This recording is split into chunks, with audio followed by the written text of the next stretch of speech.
Dear ministers, excellencies, colleagues, hello everyone.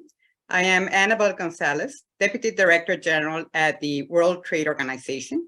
Let me welcome you to this event to mark the launch of the WTO and the World Bank's group publication on trade and services for development, fostering sustainable growth and economic diversification. This is the first joint report by the bank and the WTO on trade and services, and it is motivated by our shared belief in the key contribution that expanded trade and investment in services can make to economic growth and development. And as of now, the report here is available on our website. To celebrate the launch of this publication, we have with us today an outstanding set of speakers, starting with the two leaders of our respective organizations, WTO Director General Dr. Ngozi Okonjo-Iweala and World Bank President Ajay Banga, as well as a distinguished group of ministers, private sector representatives, and experts. They will all share their views on the role that services trade is playing in fostering economic growth, job creation, innovation, and development. And they will discuss how enhanced international trade cooperation and aid for trade can help realize the sector's development promise. The program has 5 segments. First, we will have opening remarks from the Director General of the WTO, Dr. Ngozi, and from Ajay Banga, the newly appointed President of the World Bank Group. The authors of the report, Martin Ra and Pierre Sauvé, will then present key takeaways from the publication. This will then be followed by a panel discussion on services, trade, and development with 3 trade ministers. Senator Kamina Johnson-Smith, Jamaica's Minister of Foreign Affairs and Foreign Trade, Dr. John Chrysostom Nengabitsi, Minister of Trade and Industry of Rwanda, and the Right Honorable Kemi Badenoch, the United Kingdom Secretary of State for Business and Trade. Thank you very much, ministers, for being with us here today. This will be followed by a panel discussion moderated by Her Excellency Shanar Aitsan, Ambassador of Kazakhstan, with 3 leaders from the private sector. Dr. Barbara Kochwar, Executive Director of Visa's Economic Empowerment Institute, Hilda Kraga, CEO of the African Talent Company, and Dr. Kati Suominen, founder and CEO of Next Trade Group. Welcome to you as well. We will then have a few minutes at the end of the panel discussions for a few interventions from any delegations that might wish to take the floor. And if you wish to do so, please use the Q&A tab on the Zoom platform, and we will take as much interventions as time will allow. With that, let me now give the floor to the Director General of the WTO, Dr. Ngozi. The floor is yours, please. Well, thank you so much, Annabel, for opening this up. And I'm really delighted and grateful that we've been able to convince so many outstanding leaders, both from the public and private sector, to join us for the launch of this joint report between ourselves and the World Bank. Thank you, ministers. Thank you, private sector CEOs, for coming, and Her Excellency Ambassador Jana Ishtanova, who has been leading the services track negotiations here, for also agreeing to join us. And I must thank the authors of the report, Pierre and Martin, for their wonderful work, and the whole team led by Annabel. This is our first co-publication on services trade since President Ajay Banga took office as president of the World Bank. And I must say I'm grateful to him for agreeing to, on a holiday for that matter, send us in his remarks for this particular occasion. It's great to share the platform with him. Most of you have heard me say that the future of trade is services, it is digital and green, and that it must be inclusive. This new publication translates that conviction into a call for action. It documents how services trade has become a key ingredient in our members' growth and development strategies. It points to the important role for services trade in building a strong foundation for the digital and green economy, as well as for greater socioeconomic inclusion. And it sets out an agenda for how the international community can help developing countries take full advantage of the opportunities presented by services trade. Taking a step back to look at trade trends for the past couple of decades, services trade has been the most dynamic component of world trade, even though major sectors like tourism and travel were, as we all know, quite hard hit by the COVID-19 pandemic. Digitally delivered services have grown particularly fast. Between 2005 and 2022, global trade in digitally delivered services grew at an annual average pace of 8.1%, compared to 5.6% for goods. Services trade overall registered a 6% growth rate over this period, in spite of the impacts of the pandemic. Our statisticians are aiming to update these numbers later this year. Developing economies have realized important export gains in services over the years. Between 2005 and 2022, the value of services exports from developing countries increased by 282%, and from least developed countries by 348%, compared to 134% growth for services exports from developed economies. Of course, we have base effects in this number, and that might be part of this story.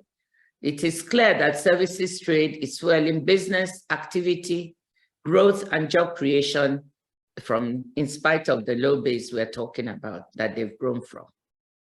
And this expansion in exports from developing countries is increasingly tied to digital means, opening up new opportunities for young people, and particularly the landlocked areas. While the trends have been positive, much more can and must be done to help developing countries fully seize the opportunities presented by the shift towards a more service-centric world economy.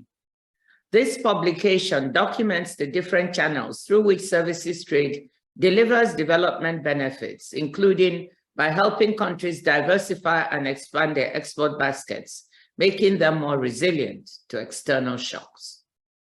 Policymakers keen to boost manufacturing and agriculture cannot afford to ignore services, which are key inputs for the performance of both sectors.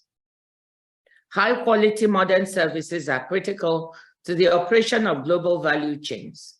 Improved access to such services is a fundamental element in achieving economy-wide productivity gains. Services trade is also a critically important tool for socioeconomic inclusion, given its positive impacts on the employment prospects of women and young workers. A large share of micro, small, and medium-sized enterprises supply services. Connecting more of them to international markets would help broaden the distribution of the gains from trade. Services trade and investment can also help our economies go green. Facilitating access to environmental services and technologies can lower the cost of mitigating greenhouse gas emissions and adapting to climate change. Structural changes like digitalization, the growing reliance of all industries on services inputs, and the increasing weight of services in output and employment have brought services to the heart of countries' growth and development agendas. In light of these changes, it is time to rethink international cooperation in the sector. Accordingly, this publication calls for stepping up policy attention devoted to the sector and for re-energizing the services trade agenda, particularly at the WTO. It looks back to how existing multilateral commitments in the services sector and the transparency and predictability they provide remain limited and out of step with today's commercial realities and opportunities. We need to find pragmatic ways to rectify such shortcomings, even if incrementally, so that all members, but especially developing and least developed countries, can better use services trade to facilitate trade, attract investment, reduce trade costs, and achieve growth and development objectives. Members can re-energize the WTO's built-in agenda to further facilitate services trade to achieve growth and development. They can advance in the plurilateral negotiations on e-commerce and investment facilitation, and on implementing the agreement reached in the Joint Statement Initiative on Services Domestic Regulation. But to do this, we need to take into account the challenges that many developing countries face in relation to services trade. Those are often linked to the sector's diversity and its regulatory intensity. The report acknowledges such challenges and argues that increased aid for trade focused on services could help countries and businesses overcome these obstacles and also help advance cooperation at the WTO. The report proposes a Trade in Services for Development initiative, setting out elements of an aid for trade roadmap for services, including support for services trade policy development, improving services data and information, and interventions to help countries seize trade opportunities offered by digitalization. In closing, Excellencies, ladies and gentlemen, the WTO Secretariat stands ready to do its part to help members realize the full potential of trade in services. We look forward to working with the World Bank, with other partners, and with all of you to use services trade to drive forward development and sustainable growth for people around the world.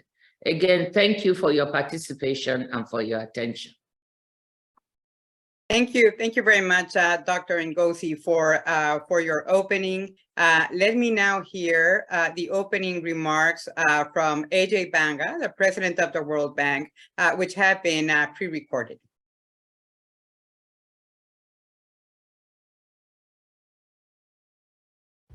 Good afternoon, everybody. I was so delighted to receive the invitation to speak with you all from my good friend and partner, Ngozi. I'm just sorry I'm not able to be there in person.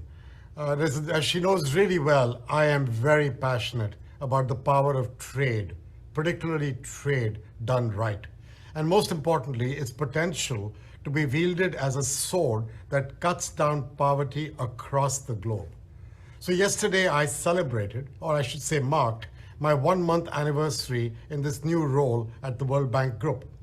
And I'd say it's been something of a blur. We've got no time to waste. We need to evolve. We need to reimagine this excellent institution with its wonderful people. But given the monumental nature of our challenge, and frankly, the ticking clock that we're all up against, I think urgency and prioritization of purpose are what are required. So from my perspective, our direction is clear. We are on a mission to create a world that is free of poverty, but on a livable planet. And over time, we have considered many different approaches to eradicating poverty. But the truth that emerges in every iteration of this is just one. The single best way to drive a nail into the coffin of poverty is by giving people a job. It gives them financial wherewithal, it gives them dignity. And in today's world and in tomorrow's economy, delivering job means a very sharp focus on services. To be successful, we need to build the tracks for the services train to run on, to run smoothly, quickly, and at scale. Services generate more jobs than any other sector. They provide millions of people, as I said, with the dignity of work. But most importantly, services drive inclusive growth. It offers a ladder out of poverty for women, for young people, who very often are excluded from the opportunities the rest of us take for granted. Numbers don't lie. Women represent 3 of every 5 workers in services.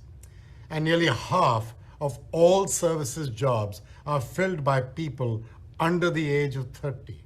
So jobs for young people, opportunities for women, made possible through trade in services. This should be a no-brainer. So the real question then is, how do we grow this? And I think with the transformative power of digital technology, we can drive growth for developing countries. Now to do that, the data that underpins digital trade must be made freer, but also more secure. We must respect the privacy of people whose data is involved. But laying the tracks is not enough. We must also help people prepare to succeed in this services economy. It means investing in skilling, in teaching, in preparing young people early enough to excel in this environment. And along the way, we can shift to a low-carbon economy through trade in environmental services. Services related to green technologies have already become an important source of export growth for many countries around the globe. So we need to encourage all of us to have the courage, the capacity, the tenacity to do the hard thing. Too often, regulations attract intense scrutiny, and the political headwinds can be formidable. But to help navigate those challenges, we are preparing an Aid for Trade roadmap. What does that roadmap do? It charts a course to bridge data gaps, to create stronger institutions, to put in place the necessary laws and the regulations, and critically, help workers acquire the skills to take jobs in services. What we're talking about is not easy money, but it's accessible opportunity. We just have to be willing to reach for it. So thank you once again for having me. Thank you very much. We're very grateful to President Banga for his remarks and for his commitment to work with the WTO on this very important topic of services trade. So with this inspiring remarks from the heads of the two organizations, let me now give the floor to the two main authors of the co-publication, Martin Roy from the WTO Secretariat and Pierre Sauvé from the World Bank. Martin and Pierre, we would appreciate it if you could highlight the key points from the report. Floor is yours, please. Thank you very much, Annabelle. We are really delighted to present this co-publication to all of you today. Martin and I are from the same hometown. We've long been great fans of the same hockey team, the fabled Canadiens de Montréal. So working together was really quite easy and lots of fun. And I welcome the fact that we're able to do this. But we'd like to first thank the many people inside our respective institutions, outside, who contributed to this report through their comments, their literature reviews, their many contributions. And of course, that includes you, Annabelle. I'm very grateful on behalf of the World Bank to extend our thanks to you. This was truly a services value chain exercise. This is a long report, and it's a report to which we cannot do full justice in the few minutes that is available to us. So we're going to focus very briefly on sort of 5 key takeaways from the report. And Martin will take you through the first 4 of these key messages before I tackle the last one. So as a famous bodybuilder turned actor turned politician once famously said, I'll be back. But for now, Martin, over to you. Merci, Pierre. So let's start with the first takeaway.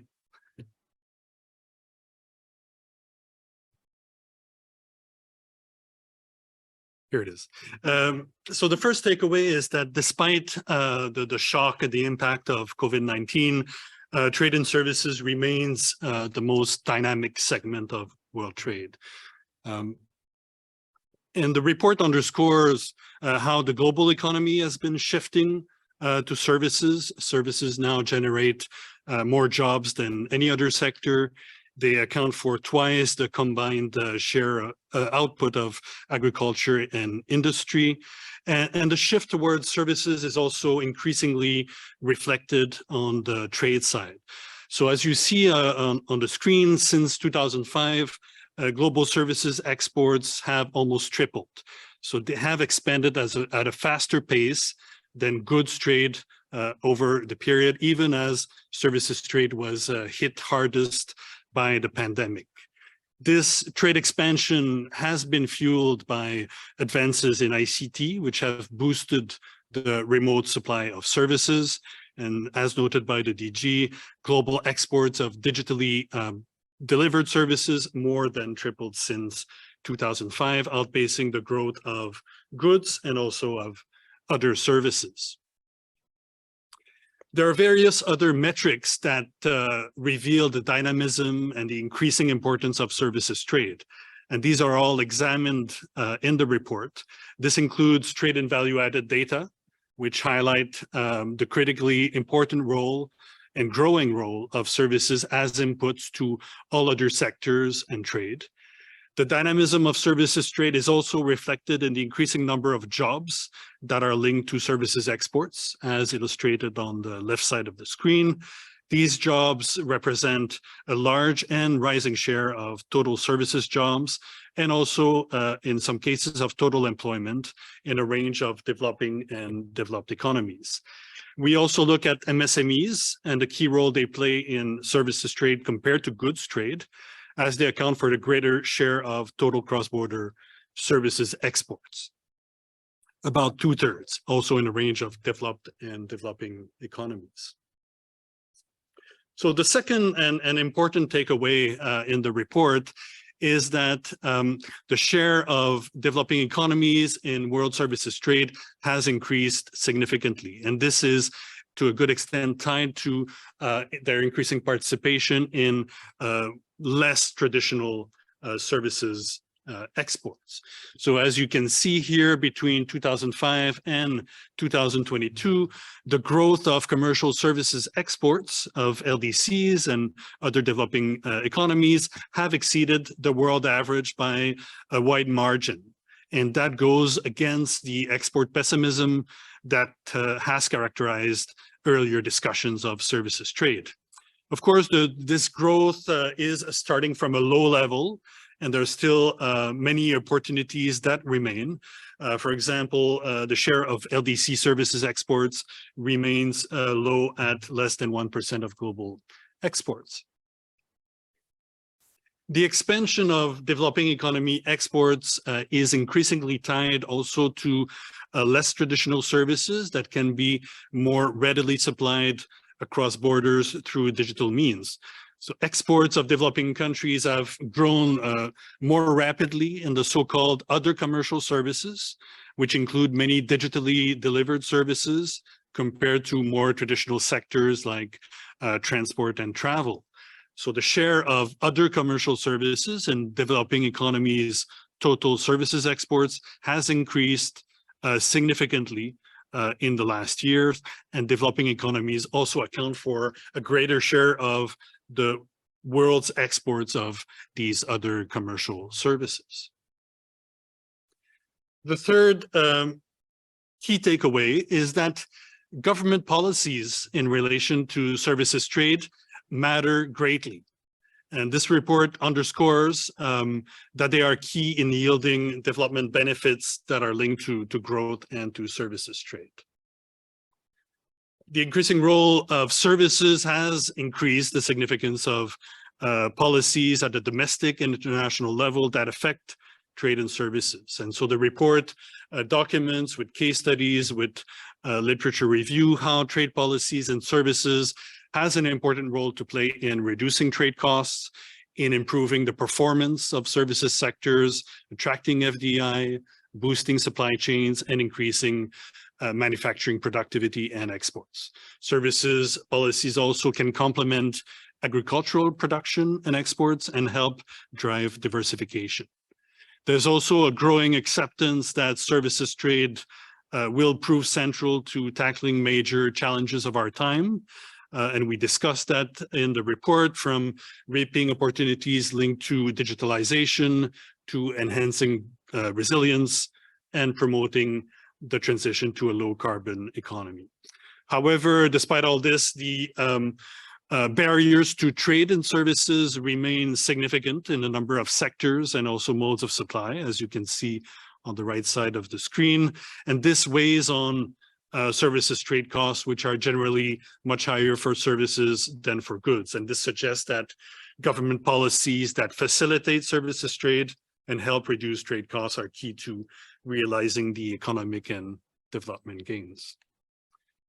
The fourth key takeaway is that commitments, international commitments, that provide guarantees with respect to openness and non-discrimination, also matter, and they provide important value added, and much more can be done in this regard. So while services reforms, as is well understood, is driven mostly at the domestic level, consolidating such openness through binding commitments under trade agreements remains a key complement because it discourages trade restrictive policy changes. It permits to lock in existing openness in sectors that are less subject to trade restrictions. It enhances transparency and produces signaling benefits for one's business and investment climates. GATT's commitments dating as they do from the 1990s mostly are as such limited and not in sync with the current policy and economic realities. And the gap between the commitments at the preferential level or regional level and those at the multilateral level keeps widening. So I'll stop with that fourth takeaway and then pass it on back to you, Ken. Merci, Martin. Our fifth takeaway will probably come as no surprise to anyone who has dabbled with services in their careers, and that is that designing reforms and negotiating in this space is challenging. It's challenging even in advanced country settings, let alone in much more resource-constrained ones. And for this reason, we believe that stepped-up levels of aid for trade can and will prove instrumental to reviving international cooperation efforts in the service economy. Now, harnessing the development promise of a more service-centric world economy is typically a two-step dance. It involves parallel efforts between domestic reform efforts and stepped-up international cooperation. So an important aim of our report is actually to draw attention to this constant conversation between domestic reforms and international cooperation, and to try to promote sustained dialogue on best practices emerging from these two processes so that they learn from each other and inform each other. We think there are very strong complementarities between these two processes. Now, reviving the global services agenda also, in our view, stands to be greatly facilitated by targeted efforts at aid for trade, at scaling up the level of technical assistance and capacity building that underpins revived international cooperation in the sector. Aid for trade was almost wholly absent from the creation of the GATS during the Uruguay round. And yet it's today seen as an indispensable element for stepped-up engagement in policy deliberations and in negotiations.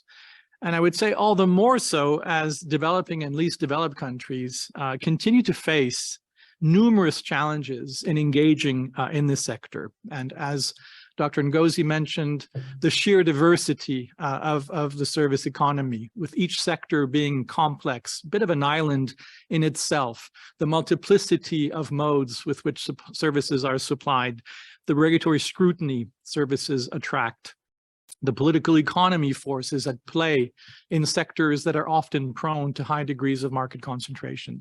All of these are daunting challenges. And therefore, we believe that scaling up aid for trade is really going to help raise policy comfort levels, help countries to better diagnose and address competitive strengths and weaknesses, reduce trade costs, as Martin has noted, and of course, enhance the transparency and predictability of policy regimes. This is really what aid for trade, in our view, can deliver. So we highlight in the report 5 specific elements of an aid for trade roadmap, of a trade in services for development initiative, where aid for trade will be a critical player. 5 elements. First one, improving data gaps, which despite significant progress, if I go back to the early fog of the Uruguay negotiations, we're in a different place today, but there's still much to be done in documenting trade by mode of supply, in measuring the value added that services brings to the economy as a whole, in measuring with greater precision how applied measures affect economic outcomes.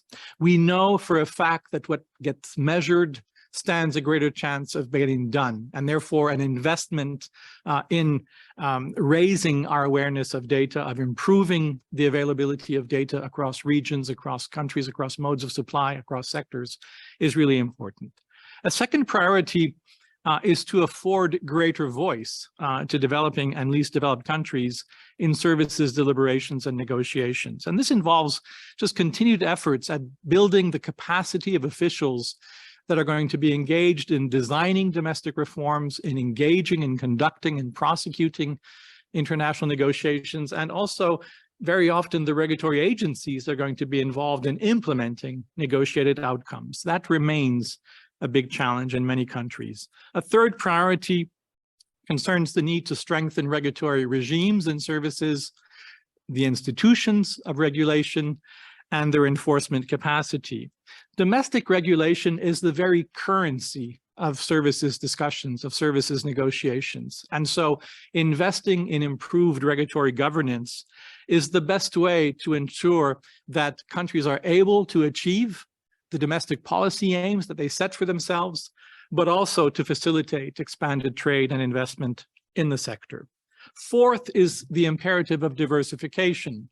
Diversifying export baskets and services is key to increased resilience, to facilitated GVC insertion, to insert developing countries' service firms into value chains, and to creating productive jobs, a critical objective.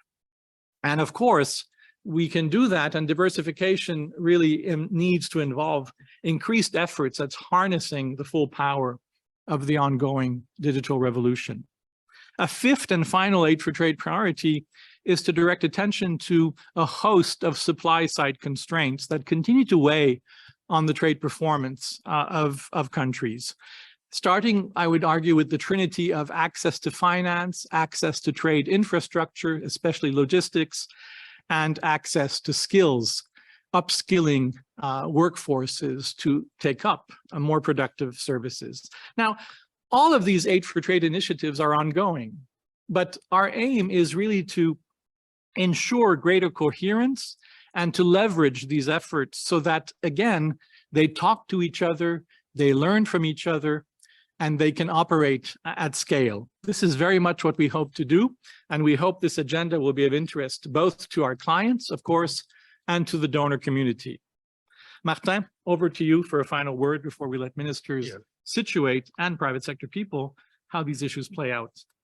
Thank you. I'll be brief. Just to thank again everybody for contributing to this. We encourage you to consult the publication since we've only touched the surface here, really. We look forward to hearing ministers and private sector representatives discuss issues related to and discussing that report. And we pass the floor back to you, Annabelle. Thank you. Thank you. Thank you very much, Martin and Rob and Pierre, for sharing with us the 5 key takeaways from the report. And for more, as you said, I would invite everyone in the audience to check out the publication itself.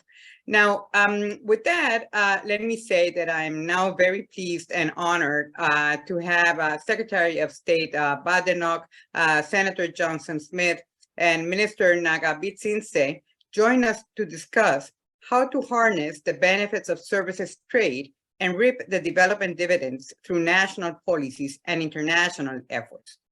I would suggest to first hear the views of ministers in relation to the following general questions. First, what opportunities does trade in services offer in the context of ongoing economic and technological trends? And what is the contribution of services trade to national economic objectives and development strategies? And second, how are government policies in relation to trade and investment in services instrumental in helping advance broader economic and non-economic objectives at the national level? Then in a second round of interventions, I will ask ministers for their opinions on how international cooperation can help realize the sector's development promise. So let me start with Senator Kamina Johnson-Smith, Jamaica's Honorable Minister of Foreign Affairs and Foreign Trade. Minister, thank you very much for joining us at this early hour in Jamaica. We often hear that services trade is of particular importance in the Caribbean region. So I'd like to ask you, how do you see the development dividends from expanded trading services And what are the current and emerging priorities for the government of Jamaica as it relates to trading services? And we would also appreciate hearing your views on the opportunities that services trade presents for Jamaica and for other developing countries. Senator, over to you, please. Thank you, Madam Moderator, distinguished panelists, and let me take the opportunity to commend the WTO and the World Bank on this new publication, and indeed thank the authors for their presentations just now. Trading services is one of Jamaica's fastest growing sectors, and over the years has contributed significantly to the country's economic growth, infrastructural development, employment growth, and poverty reduction. And to contextualize, at independence in 1962, services comprised 53.9, say 54% of the country's GDP. And as at the end of last year, 2022, they comprised closer to 79%, outstripping all other economic activity. So the goods producing sector has declined from 46.1 of GDP at independence to 26, which demonstrates the shift from our historical dependence on trading goods towards becoming a service-based economy. But this, of course, is not linear, and it's, you know, things have changed so significantly over the last few years. So we're now developing a national services policy aimed at creating an enabling framework for services, both as standalone activities in their own right, as well as activities that are supportive of sectors such as agriculture and manufacturing, with a view to improving efficiencies in delivery and economies of scale. A comprehensive framework is also being worked on to properly monitor and capture pertinent trade data and information across the various services sectors to support policymaking, because this has been a very great deficiency. Baselining services data has been a particular challenge and is one on which we've been working assiduously. In that context, given the rapid and dynamic growth of technology, it is a priority of the Jamaican government to harness digital transformation in all sectors to facilitate trade and to take advantage of less traditional services sector. So speaking of traditional services sector, we have had great success in tourism as a service sector. Tourism over the last 5 years has contributed an average of 30% of GDP. But the pandemic, of course, highlighted significant vulnerabilities. And although we have been working on the resilience of the sector, and we've been, in fact, taking a global role in that regard, it has made it more urgent for us to develop capacity in emerging and less traditional sectors. So we have been focusing a lot on BPOs. This has presented the greatest potential for economic growth for the next 10 years, given its ability to lift young people quickly out of poverty. They're paying back their student debts. They're young women in particular are entering the service sector in BPOs. And we are actually, as at the end of last year, we are above our pre-pandemic employment numbers in the BPO sector. But we have also recognized that we have to focus more on digital upskilling and digital transformation to fully engage the digital economy in order to achieve competitiveness and optimize our resource utilization. This is requiring significant institutional work. We have appointed a new cabinet minister responsible for digitalization and skills. And we also have an infrastructural program running, which means the government is seeking to modernize our ICT infrastructure, and a national broadband initiative, which seeks to guarantee island-wide connectivity by 2025. Because we're looking to the global digital services sector that will reposition Jamaica as a high-value digital services destination. We have a highly trained workforce. We have tertiary institutions that are producing English-speaking and creative, dynamic young people who are able to provide entry into knowledge process outsourcing, market research services, digital content management, alongside BPOs, and provide us to be, and other CARICOM neighbors, as credible nearshore customer services destinations, as well as providers for content in coding, film, animation, and music. These are broadly the areas on which we are focused, recognizing that digital governance is critical.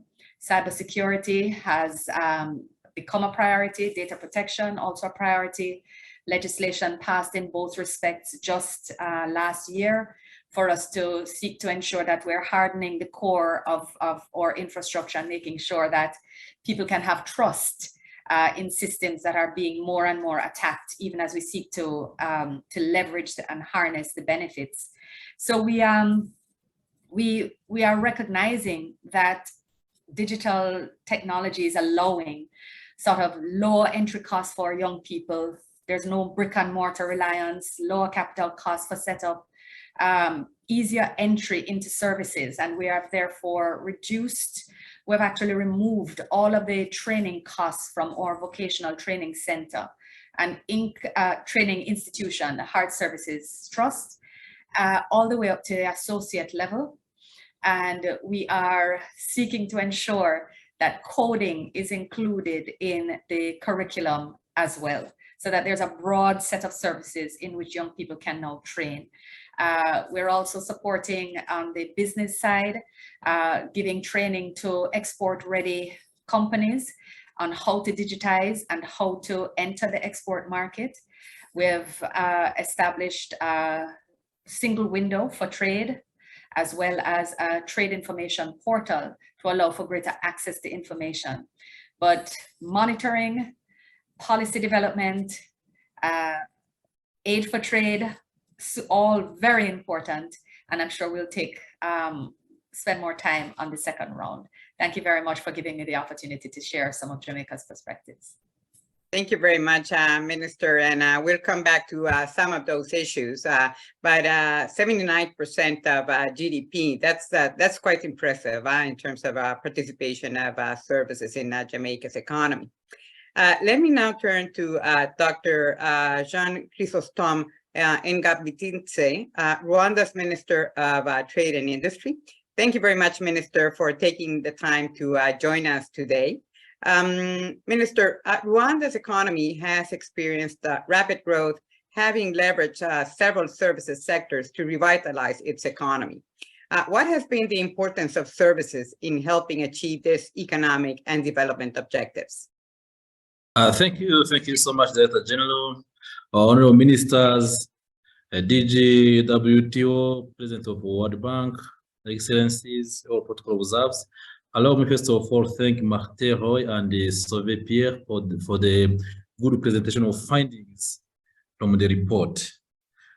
Thank you to give us time from Rwanda to elaborate on the role of trading services in our economy, because it's very important for a landlocked country like Rwanda to have such solutions.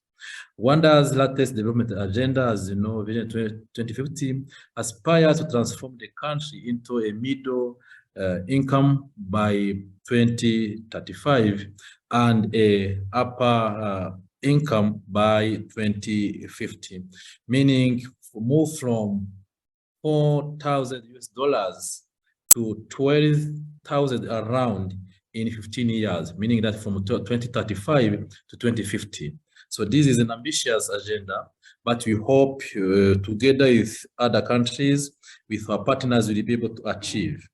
Therefore, how these ambitious targets must reflect international best practice. So Rwanda we base on how other countries are doing well in terms of business, policies, strategies, and from there we can learn how can we be able to modernize and invention and innovations around what is available in order to connect our country with other countries. Today, we consider services as an alternative to manufacturing development as we aim to become a service-based hub and a gateway to the East African region and the continent of Africa. Over the course of the past 2 decades, Rwanda has put in place significant public and private investment in infrastructure and services delivery across all service sectors and across all service models. Investment in national conference and meetings frameworks and facilities coupled with developing sustainable travel destinations have resulted in tourism becoming Rwanda's top foreign exchange earner, accounting for 45% of the service export, with majority of the being leisure and business travel tourism. As you know, in the last 10 years, we have been able to develop a company, Rwanda Air, to go in many destinations, bringing here in Rwanda and transporting Rwandans outside the country, both on goods and persons. So this has been able to achieve what we are achieving now in terms of the contribution of service trade in our GDP. Currently, liberalization of the Rwandan economy has also resulted in a transformative change for the country, emphasizing the role of services to development, facilitating and promoting investments through robust investment frameworks, have encouraged foreign direct investment inflows, with foreign branches and business established greenfield and brownfield investment in the country. I can give you examples. Now, Rwanda, we are hosting international centers in finance. We are hosting A-Trade. A-Trade is Pan-African platform to facilitate trading online with other countries. We are having it here. Under AFCFTA, we are hosting adjustment fund to finance projects on investment and trade. So we want to be, really, as I have said, hub in terms of offering services, because as you know, as I have said, we are a country with no access to sea and ocean, so we have to make sure that we can serve in that way. Recently, the growth rate of the service sector has been impressive, with 10.59% average annual growth from 2013 to 2022. In 2022, Rwanda service sector accounted for 46% of economic activity, illustrating the potential of services delivery to diversify economies to better withstand global shocks and vulnerabilities. Of course, COVID has impacted Rwanda as it has done with other countries, but after COVID, we have been able to reach a good level in terms of contribution of trade, around 29% of total export and 15% of imports, compared to 45 and 28 respectively on 2019 before COVID. So in summary, concluding to these questions, I can say one thing I took from the presentation from our colleagues from WTO and the World Bank. The big issue now we have to be able to have a digital platform to make sure that people can work even when we have shocks. We need data, not data in terms of having national baselines, but having cross-country data where countries can use on analyzing, predicting, and planning for the future in terms of trading. This is a gap, I think, together with WTO and the World Bank and the other countries. We must work on it quickly, otherwise our efforts might be minimized because of the lack of data, not only data, but accurate data across all countries. Thank you, Deputy DG. Thank you very much, Minister, for your remarks. I think I very much want to highlight the point that you made, that services trade is very important for landlocked economies. And in this sense, it's no surprise that Rwanda has made it a key priority of its trade strategy. So thank you very much for that. Secretary of State Badenoch, thank you for accepting to join us today. The UK is one of the world's most developed and services-oriented economy, and is a leading exporter and importer of services. So how do you view the opportunities that services trade presents in view of recent trends in the global economy and in the UK? Minister, please. Thank you very, very much to you, Annabelle, as Deputy Director General, and also to Dr. Okonjo-Iweala as Director General for inviting me to speak on this panel. It's always good to see all my WTO friends and also meet my trade minister counterparts. And I found the conversation from both Minister Johnson-Smith and Minister Ngabetsinze about what's happening in Jamaica and Rwanda very interesting, because it's giving a good indicator of how all of the activities in this space, in the services space, are generating good outcomes for developing countries. And I'm sure we will talk about that further in a moment. But I personally want to welcome this report because trade and services is vital. And you want to talk about the opportunities This is a fast-growing sector of international trade. It provides about 50% of employment around the world. So there are innumerable opportunities which we must seize. And in particular, if we think about digitally delivered services exports, those have risen globally by 375% since 2005. And in the UK, digital delivery of our services trade has gone from around 60% in 2019 to 75% in 2021. So this is an area that is growing and that will provide opportunity, in particular for younger generations who have those skills, which will enable them to compete in the modern world. So if we look, for instance, at cross-border trade and services, technological and digital developments are allowing services to be traded in a way that would just simply not have been possible even just a few years ago, definitely not in the traditional way. So for example, engineers here now use internet-connected sensors to diagnose problems and advise on repairs to equipment in another country remotely. That's a service that we would never have been able to deliver in that way previously. The engineer would have had to fly out and look by himself or herself. Now we can do that over a digital channel. Another example is business consultants using analytics, data analytics from the cloud platforms to deliver their advice to clients through video, teleconferencing, email. So there are just many new opportunities that are coming up every day that the technology is allowing, which simply did not exist before. Other opportunities are around inclusivity. Digital trade makes trade more inclusive. It removes significant barriers to trade for developed and developing economies, as well as enabling opportunities for women, for the micro, small and medium sized enterprises who are disproportionately impacted by trade barriers. Digital trade reduces those barriers, which means that there is a lot more that we can do on inclusive trade when we look at services. The services trade is also able to provide us with economic resilience and sustainability. That's another opportunity when you look at how we deliver them digitally. Those rises, those percentage increases I've talked about have led recovery in global services trade following the pandemic.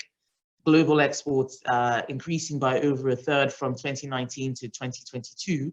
But those exports don't just happen on their own. They're often supported by digital services that many people don't see. So in the UK, we're very focused on maximizing the opportunities from environmental services and the role that that can play in sustainability and tackling climate change. And as everyone here knows, those things will help develop economic resilience. From a UK perspective, our trade priorities from our free trade agreements is to negotiate innovative digital trade agreements that enable modern global trade. We've done a digital free trade agreement with Singapore. We've done another one with Ukraine. And these are things which will help shape that modern economy and show how we as a country are using those new opportunities.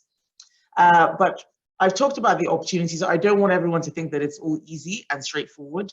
There will still be barriers to digital trade, and we're working internationally to address those, including, as you will know, Annabelle, that joint initiative at the WTO. It is important that when we tackle old barriers, we don't create new ones. And so just to conclude, I think that many of these opportunities which I have outlined just show that services trade is becoming increasingly important. All the global economic trends are showing this. And as the Director General has said, the future of trade is in green, it's in digital, and it's in inclusive services. So the UK is, as always, very pleased to work with WTO, with World Bank, and with our international partners. We want to make this future a reality and to work with you all. So I will stop there for now, and thank you very much again for inviting me to the panel. Thank you very much, Minister Badenoch. It's quite impressive to hear about some of the services exports coming out from the UK, thanks in great part to the technology that is available to us today. So one common thread among ministers who've spoken that I hear is services trade is pro-growth, pro-development, pro-inclusion, pro-economic resilience. So it seems that this would make for a very strong case to have a trade, an enhanced trade agenda in services in the context of the WTO. Our Director General already mentioned that we have some important initiatives here. Kemi, you also were referring to them on services, domestic regulation, on investment facilitation, on e-commerce, and others. So let me maybe go back to you, Senator Johnson-Smith, and ask you, how do you think that re-energized cooperation on services trade at the WTO can help unleash the potential of services trade? Thank you very much. I think you just said so. I think you just told us how, as did the DG earlier. But thank you so much. And thank you to my colleagues as well for having shared such a great picture of what's happening elsewhere in the world in terms of services. I think what is clear, because of the capacity issues from a developing country perspective, and because of the core rule-setting function of the WTO, it is absolutely critical that I think, as President Banga said it, we need the rails for trade to allow the train to move, for services, to allow the services train to move smoothly and easily in a predictable way. This is necessary for business across the piece always. But when we're speaking about allowing MSMEs to enter the space to grow our economies and to build social cohesion and have the broader developmental outcomes, that predictability and ease of access becomes even more important. So I think it will be rather important to ensure that developing countries are allowed to actively participate in the dedicated and special sessions on services and on the related discussions to ensure that we are helping to shape these exchanges and are not ultimately left behind. I think, when we speak about aid for trade strategies, it's absolutely critical. There must be, and I think the focus on the work program on digital economy and mainstreaming trade as critical pathways for development, these are very welcome. However, it is, if the developing countries are not at the table to share their experiences, to remind that there is still a digital divide. So even as we're seeking to move forward, building out infrastructure, we are whistling, riding, chewing gum, singing the hymns all at the same time. And it's critical that we have the necessary support and predictability, and that our special but differentiated, to use WTO language, capacities are recognized to that point, because the truth is digital trade removes a lot of the barriers. Technology removes a lot of the constraints of size, scale, and distance. But if I think, Kemi, if I could call you Kemi, you had said that when we're setting, when we're solving issues, we shouldn't create new barriers, or when we're breaking down barriers, we shouldn't create new ones. I think this is the concern of developing countries, that, tax mechanisms and other mechanisms that can be used to restrict services and access to services are of concern. And certainly overregulation of systems. I'm going to just speak broadly rather than get into any of the granular issues. Can cause difficulties, or can cause developing countries to be left behind. I think another critical thing for us to ensure is that businesses engage with the WTO, or rather the WTO consults with businesses to ensure that there's greater insight and knowledge, because it's such a dynamic area and so many things change so quickly, that it's important that what we would call the more intransigent infrastructure of international trade sort of be alive to things that are changing and allow, facilitate rather than hinder the development of business across the piece. So we believe that services sector development is absolutely important, but rules and discipline will be important, and they will be important for us smaller countries, us developing countries, because without rules, might is what triumphs. And you know, those who are coming up the scale can easily be left behind. So again, we hope that with the overarching WTO reform agenda, that there will be increased engagement with private sector entities, that there will be greater participation of developing and least developed and vulnerable economies at the table to share their perspectives. And we also hope that that there will be a sort of broader perspective taken to ensuring an equitable approach to developing countries participating in global value chains. So thank you very much. Thank you. Thank you very much, Minister. I particularly like your very strong call for developing countries to sit at the table. And I think this will be music to the ears of Ambassador Janner, who chairs the Special Committee of Trading Services here at the WTO. Also, your very strong call for a revitalized aid for trade and engagement with the private sector. So we still have the private sector to come immediately after this panel. So this would be also a great opportunity to hear from them. Let me now turn to Minister Ngabitsinze.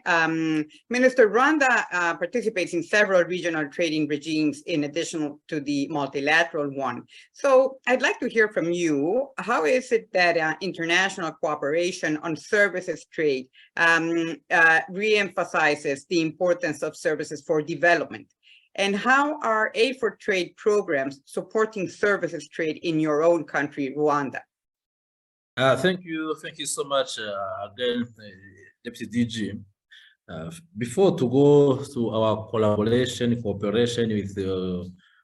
at bilateral, multilateral level, preferential considerations, we now here on trade, the theory works. So to make sure that you can reach another country, other countries, you must open your economy. So Rwanda, we hope we are an open economy, and of course, according to the size we have, we don't only connect with people with the same size in terms of economy or geographical considerations. So we are participating in several multilateral agreements, considering the key agreements around what we want to achieve as a country.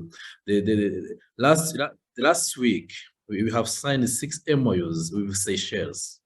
People can ask why Rwanda goes to Seychelles to sign MOUs, but signing an MOU on tourism with Seychelles has a big impact to our economy. Signing another one on health, on agriculture, on fishing.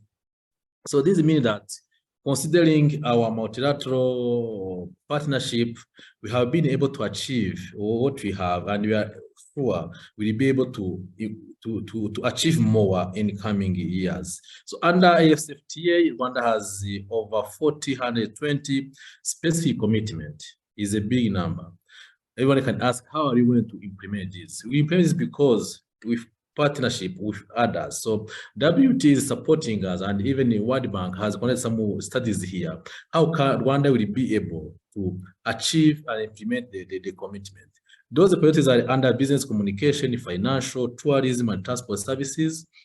So our services commitment under WTO General Trading Services Agreement, while you demonstrate our commitment to the multilateral rules-based system and to advancing. Regarding advancing multilateral negotiations, coming back to that with the WTO, Rwanda has been now able to implement our commitment under WTO at 95%, 95%, meaning that Rwanda want to make sure that we can achieve really what we are doing. So the remaining 5%, of course, we can't achieve everything. So under category A and B, we have been fully implementing what we are agreed with WTO. The category C measures which require technical assistance and capacity building. Technical assistance from WTO, we are supported.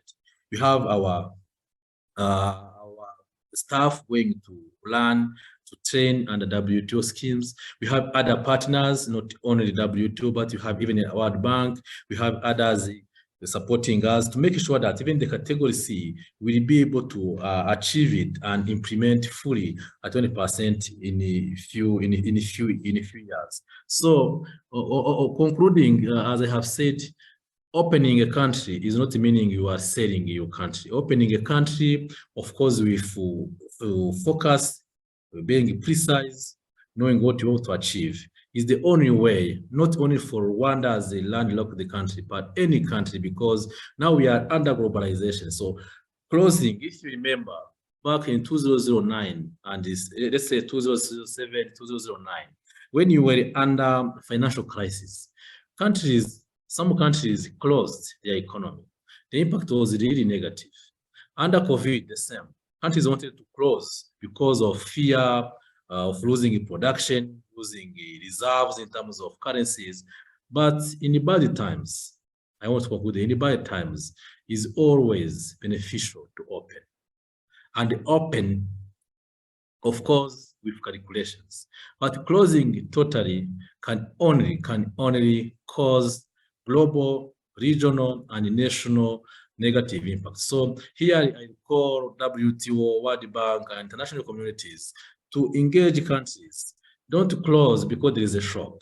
A shock must be analyzed, and from there we can have how we can deal with it. But closing is a bad one. So open for all, to us as Rwandans, we think is the way to achieve globally and specifically what we want to achieve. Thank you. Thank you. Thank you very much, Minister. What an inspiring call for the benefits of for an open economy and the benefits associated with it, which if I may, it rhymes very well with some of the messages in the report that in the case of services in particular, opening up for services imports is very important for improving competitiveness in a country. So again, a very important message from you, I think a very important call, and from the report as well. Let me now turn to you, Secretary of State Badenoch. In your view, how can international cooperation on trade and services at the WTO help? Thank you very much, Annabelle. I appreciate the chance to expand on this. And I'm very sorry that I will have to leave after this question that I answer just to meet my other appointments. But I think I would start by emphasizing the question itself. Trade and services does rely on international cooperation. We need to work together if we're going to turn those opportunities, which I talked about in the first question, into a reality. And I think both Minister Ngabitsinze, on his point about the open economy, and Minister Johnson-Smith, she reiterated the point I made about barriers. We're talking about very similar things here, and I agree. And I think the challenge we have is that it's never straightforward. We don't want to play favorites. We have to avoid the protectionism. We're dealing with so many stakeholder and lobby groups that making those political decisions is very, very tough, but we can get there. We can really get there. And the WTO has a convening role to play. The joint report that you're presenting today is an excellent way for us to look at the research and the analysis, provide food for thought on how we can deepen our international cooperation. And we should look at the good work that is already underway. So for instance, the Services Domestic Regulation Joint Initiative, that's the first services agreement in over 20 years. It's a huge achievement, and OECD estimates think that this will save global business up to £150 billion in services trade costs annually. We also have the Investment Facilitation for Development, that joint initiative, which I think it's concluding later this week. That will also facilitate the greater participation of developing and least developed members in global investment flows. That's going to be very key to services trade. That's going to open those barriers. And of course, the e-commerce joint initiative, which I mentioned earlier, which will secure those substantial results by the end of this year, I hope, to help tackle those digital trade barriers and strengthen trust in digital markets. So I would encourage all WTO members to join and participate in these initiatives.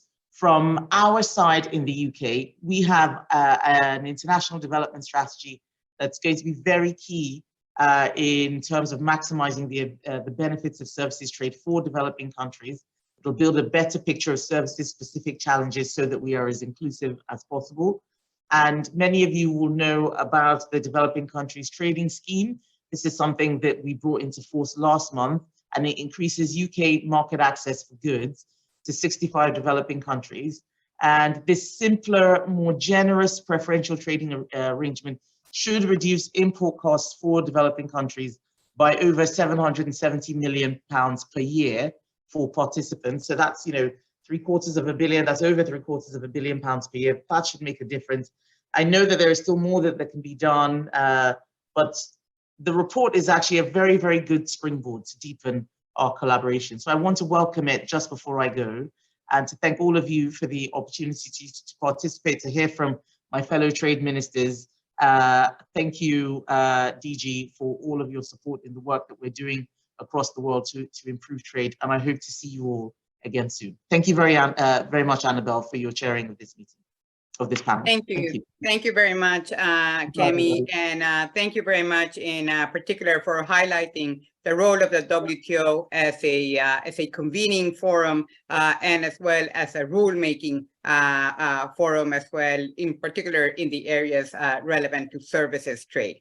So thank you very much to the ministers of Jamaica, Rwanda, and the UK for their insights. And I'm sure that I speak on behalf of the Director General of the WTO and the President of the World Bank in thanking the ministers for taking part in this discussion and for sharing their insights on this important topic.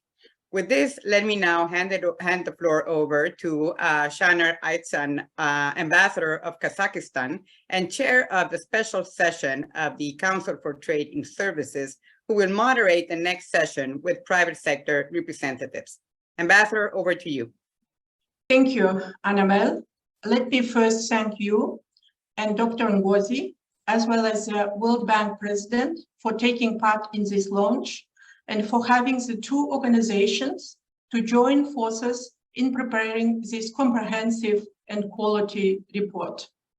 Speaking in my national capacity, I hope that the publication and the discussions we are having today are not the end in themselves, but rather the start of meaningful discussions and initiatives.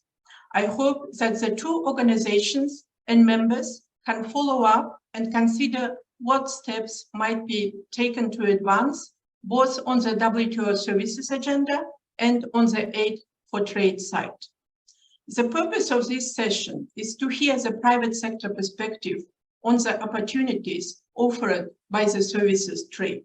For this session and to continue the discussion, we'll hear from three distinguished representatives from the private sector.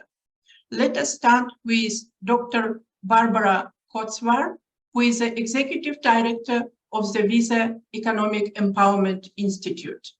Barbara, Visa is obviously a large services company with operations around the world that is working with companies of all sizes from developed and developing economies involved in cross-border transactions. From this experience, as well as from the work of the Institute, can you please tell us how different types of companies are using services trade to grow their businesses? The floor is yours. Thank you.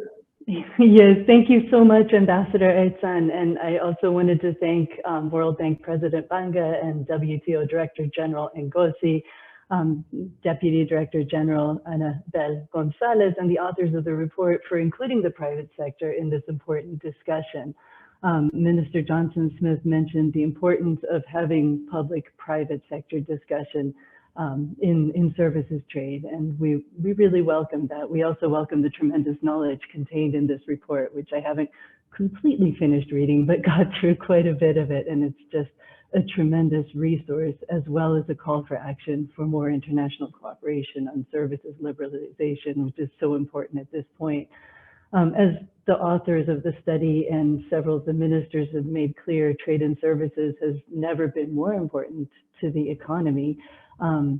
As a subset of this, exports of digitally enabled services have more than doubled since 2010 and continue on an upward trajectory, both for developing and developed. At Visa, our bread and butter really is connecting merchants and consumers from all over the world. And we're pleased to be one of the networks that enable providers of services and goods to expand their customer base beyond their national borders. We connect more than 80 million merchant locations to over 4.1 billion card credentials in over 200 countries and territories. And across the world, we're seeing a significant increase in cross-border transactions, reflecting the trends elaborated in this report. Earlier this year, the Bank of England estimated that the value of cross-border payments is set to increase to over 250 trillion by 2027. That's a rise of over 100 trillion in just 10 years. And we're also seeing tremendous synergies among payment enablers and other fintechs. And so you asked about the different types of companies and the different types of the different sectors that are benefiting or that stand to benefit from increased liberalization in services trade. These entities, which across the globe are supporting businesses of all sizes to remain open during the pandemic and to continue to thrive, in large part through providing a boost to cross-border commerce. There's also been a tremendous growth in innovative companies providing services in developing countries. I think the World Bank's own World Development Report in 2020 showcased a Bangladeshi company that provides transcription services to telehealth providers here in the United States. And this sort of cross-border high-tech service provision has tremendous benefits, both for Bangladesh and its young population of rising IT professionals, and for the US doctors who can outsource these services. In addition, we're seeing the importance of services as an enabler for all kinds of small businesses, also smart businesses. The Visa Economic Empowerment Institute, which I lead, has done extensive research on how small businesses have fared since the start of the pandemic. One of the most compelling findings, we think, has been the importance of international trade for small women-led businesses across the globe. And both President Banga and Director General Ngozi talked about both the importance of jobs. President Banga talked about the way to put a nail in the coffin of poverty was to provide jobs. And Director General Ngozi talked about the importance of inclusivity. We saw that in women-led businesses across the globe, using the services provided by digital platforms, in our global surveys, we found that women-led businesses in our sample that grew by 5% or more during the last 2 years have three things in common. One, they're 25% more likely than firms that did not grow to use digital platforms. Two, they're 20% more likely to use digital payments, and they're 60% more likely to export. So these small businesses show great potential for enhanced inclusion. And in our sample, we also saw, in thinking about inclusive jobs, that nearly 40% of those with female CEOs also have a majority female management teams. So we really welcome the call for action on increased cooperation in trade and services, particularly as we're looking at, I think several folks mentioned the increase in potential barriers in this sector. So very much welcome being part of this discussion and the knowledge that's being brought by this report. Thank you, Barbara, for sharing your perspectives. Our next speaker is Hilda Kabushenga Kraha. I hope I spelled your name correctly, Hilda, and who is the CEO of the African Talent Company, which is the biggest jobs platform in Nigeria and is active in various foreign markets. Hilda, with your company, you have been engaged in cross-border operations and have established a presence in foreign markets. But you have also been a first-hand witness of how communications technologies have allowed individuals and small companies to supply services remotely across borders. From that experience, can you please share with us how cross-border services operations are impacting opportunities for businesses in Africa? The floor is yours, Hilda. Thank you so much. And it's really a pleasure to be here to talk about, cross-border trade, especially relating to talent. At the African Talent Company, where I'm the CEO, we run the largest career platforms in Nigeria, in Ghana, in Kenya, and Uganda, and also active in a number of different countries. And some of the things we're seeing is just how important it is from a talent perspective that trade is opened up. I think several perspectives. Post-pandemic, we have witnessed firsthand the role of digital in actually enabling talent to move across borders. We've seen a big rise in remote work and tech roles on our platform. And of course, there's many benefits here. I think from the individual perspective, we see young people opened up to expand their career opportunities. In most of our markets, unemployment rates are extremely high, over 20%, 30% in some cases. And on our job platforms alone, just looking at the mismatch, we serve around 5 million job seekers, whereas our employer database is much smaller, around 200,000. And that means there's a mismatch between opportunities and seekers.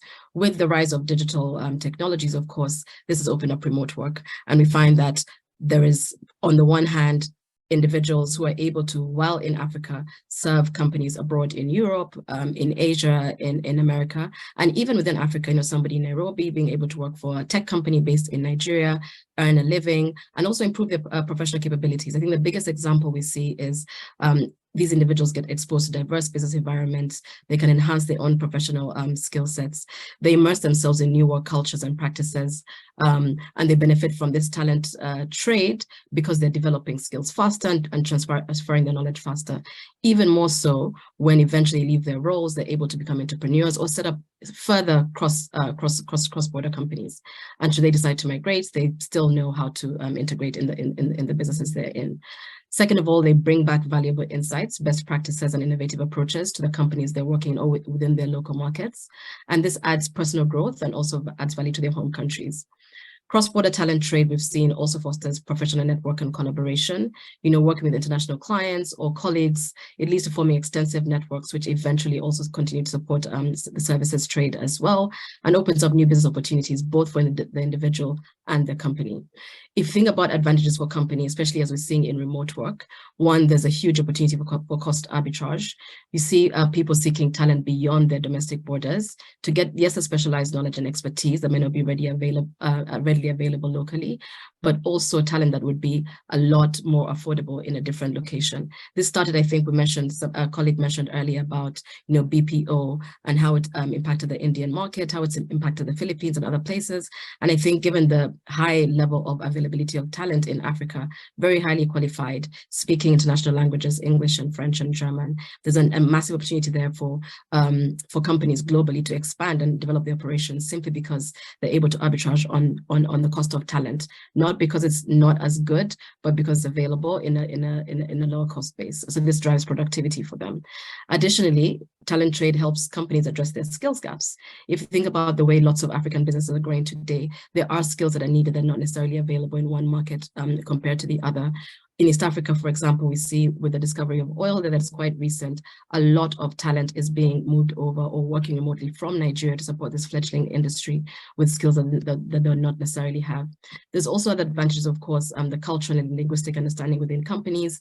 One of some research from the McKinsey Global Institute has found that companies that are able to hire cross-border-wise for talent are more innovative. They've actually grown more in the past few years.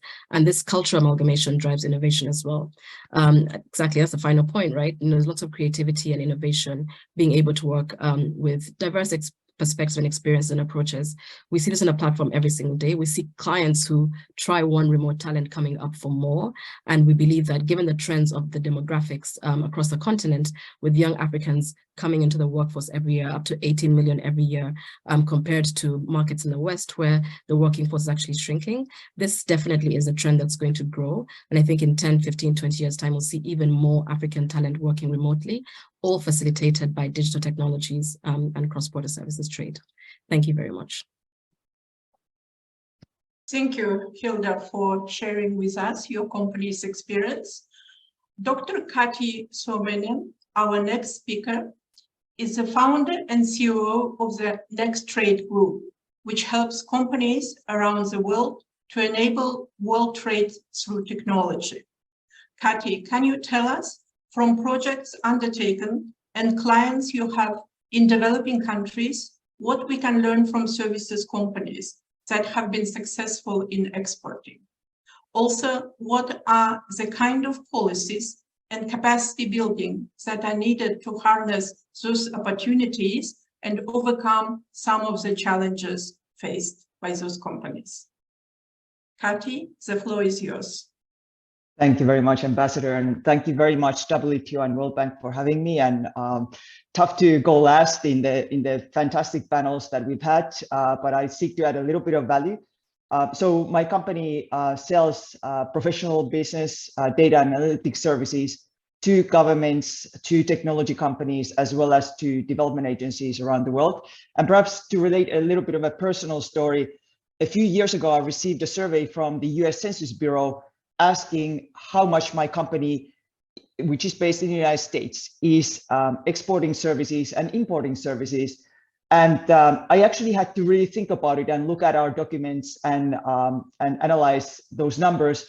And I established that about 20% of our sales stem from exports to foreign companies, to foreign governments, as well as to overseas arms of US technology companies. And about a quarter of our purchases are from foreign vendors, for instance, for project management services and data and survey services in countries like India, Mexico, and Switzerland, as well as more standardized services through platforms such as Upwork, Freelancer, and Fiverr from countries such as Bangladesh, Poland, Nigeria. These are, for instance, data management, translation services, and others, precisely from the kinds of platforms that Barbara mentioned that enable now developing country providers to sell to companies like mine. And it was actually just going through this exercise of responding to the questions that I realized that my company is actually a services exporter and importer.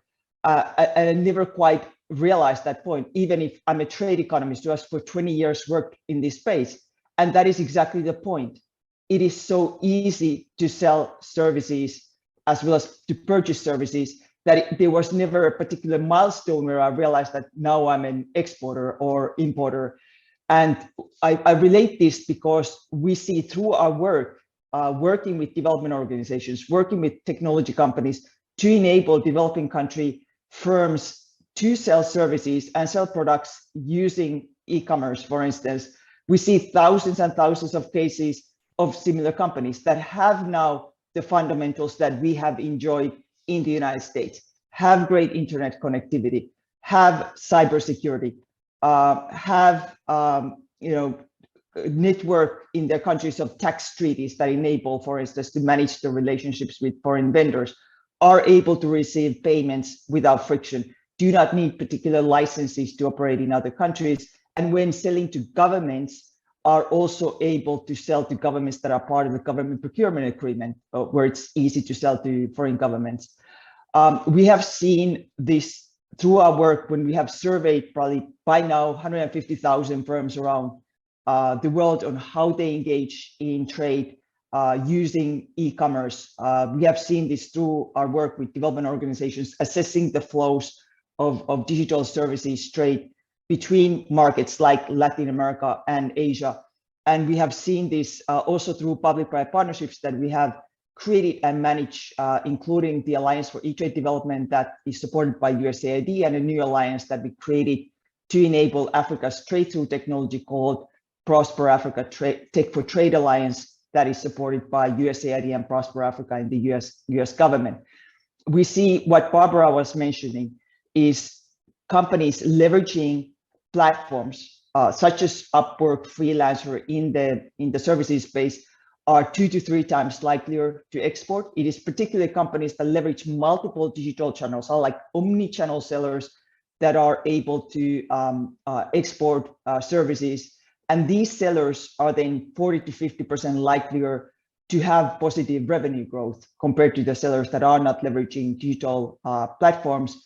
and furthermore, they are likely to create jobs. Now, we know that there are many challenges still to be resolved, and the report very much highlights those, and the panelists have talked about those, whether it's just simple internet connectivity, it's cybersecurity, it is digital regulations, data transfer rules, and so forth. Even simpler things like access to visas to visit foreign customers in cases where you do not necessarily only manage through platforms or through remote transactions.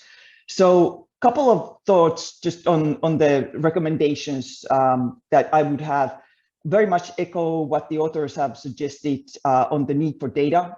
We need more data on the activity of services sellers. We need more data on the direction of sales, particularly to understand what Hilda was talking about, these kind of south-south flows, not only the north-south flows in this. I find business surveys are invaluable in this, and hopefully more countries are doing what the US Census Bureau did to us, which is to survey service providers in their economies. And also for us to understand better the backward linkages, the value added of service providers, such as the new wave of freelancers and creators in developing economies. How are they adding value to their economies? How are they contracting other services? I think is still a missing piece in our knowledge. On policy, definitely echoing the call for the WTO members to step up the services agenda at the WTO and the e-commerce agenda. I would also wager that at the regional level, there's a great deal of activity, both in terms of companies expanding first and foremost to their regions when they are selling services, and governments, of course, making commitments in preferential trade agreements with one another. And I think we need more focused action to monitor countries' implementation of their commitments at the regional level, and then furthermore provide technical assistance, perhaps through aid for trade, for countries to meet their obligations. And finally, very much echo the call by the authors for public-private partnerships in this space. We have been running and operationalizing public-private partnerships for a long time in this space. And I think a particularly useful focus would be to enable developing country sellers, small women-led firms, to leverage these platforms that enable them to reach hundreds of millions of customers in advanced countries, in developing countries. That would be a very good angle, and we are actually doing something of this nature in the Alliance for E-Trade Development in Latin America and Ecuador currently. And I think another very useful angle for the public-private partnerships is to bring world-class services, cloud services, data services, payment, financial services, to improve the competitiveness and scalability of developing country services in logistics, financial services and other areas. And finally, to improve, I think aid for trade, we could improve the ecosystem that supports services sellers in developing countries. We've seen a great ecosystems developing markets like Kenya or Nigeria that then enable the services providers. So thank you very much. That's all on my side. Thank you, Kati. It was very helpful to hear private sector perspectives on the services trade. And my major takeaways from the interventions which are made, I would like to conclude at this stage because of time limits which we do have, and are the following. First, services development is very important for small and medium-sized companies. And secondly, services are increasingly employing more women and having particularly more women-led small businesses in the services sector. And also services growth is very important, particularly of digital services, and remote forms of supply of services are very important for youth employment, as we have learned from Nigeria's experience.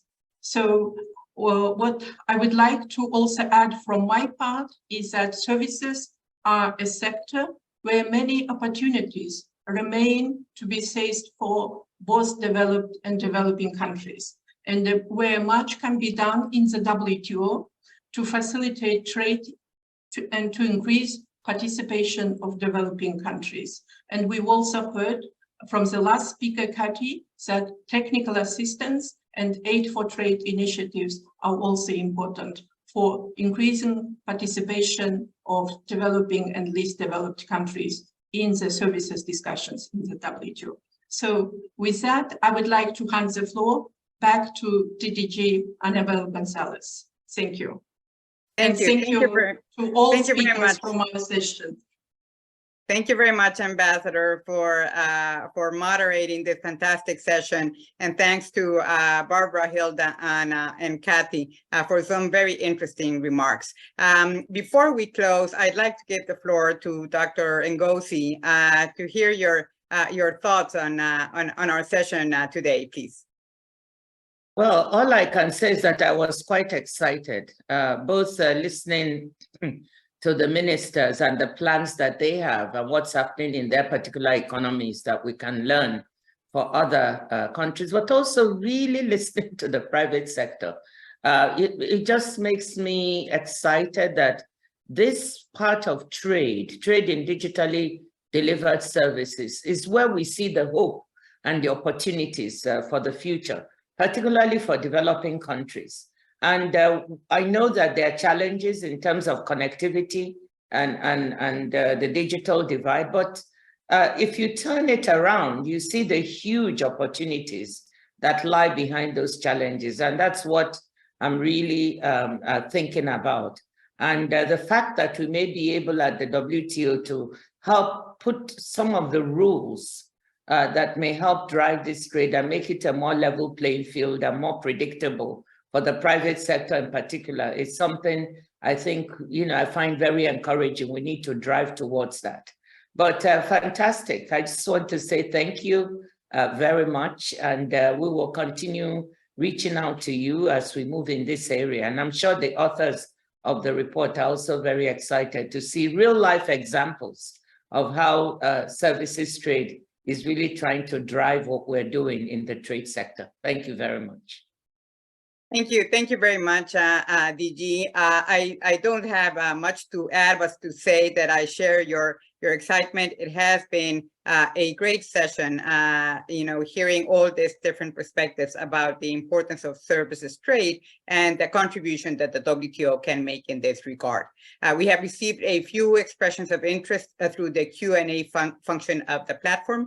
I will ask, please, Martin and Pierre to follow up directly in writing with those who have posted questions, because we don't have a lot of time left. And just again, thank everybody that has participated here today, the leaders, the president of the bank, Dr. Ngozi, the ministers of Rwanda, of Jamaica, and the UK, our speakers from the private sector, ambassador of Kazakhstan, our chair of the special session of the Committee of Trading Services, and last but not least, the main authors of the publication, Martin Roy and Pierre Sauvé.